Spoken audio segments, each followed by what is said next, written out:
slightly tongue-in-cheek answer, but the way to get on some of these shows, because I mean, I think we've had 4 or 5 naked and afraid contestants being my opponents so far. I know that Kat Bigney was, and EJ Snyder was, and Matt Wright in the new season was.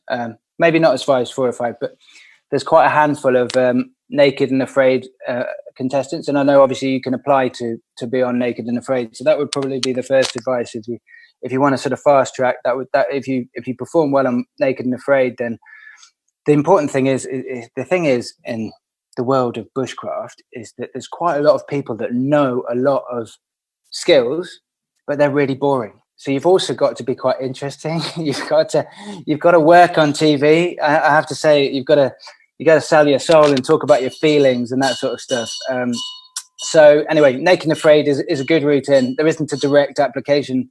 A lot of my friends are guides, or they're climbing instructors or kayak instructors or things like that. And obviously I'm sure there's outdoor schools in Belize in Brazil and the rest of South America that train people up to very high standards in these things. So I think if you want a life outside, it's there for the taking. It's just turning your back on the sort of rat race of life, I suppose, and making those lifestyle choices, I believe. Now, I've never been invited to take part in Naked and Afraid.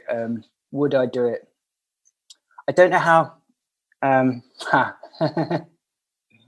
Yeah, I think I would. Do you know what now? I think there was a time when I was a bit snobby about it. There was a time when I looked down on Naked and Afraid and thought, what I do is much tougher than that. But I think, it'd be quite fun to do an episode now.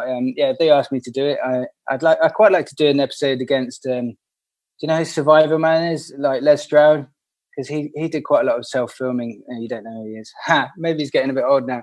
He was a big Discovery Channel hit back in the day. But yeah, I'd love to do an episode of Naked and Afraid. I think it'd be great. I'd love to do another show here. I mean, I did. I don't even know where it was because these things are organised by other people. But I did an episode of Into the Unknown, I think it was called, in the UK, which was searching for a lake in the middle of the jungle that was quite an anomaly. It was just a sort of anomalous lake, but they didn't understand why. On the Google Earth, it was a very different colour to all the other lakes in the area.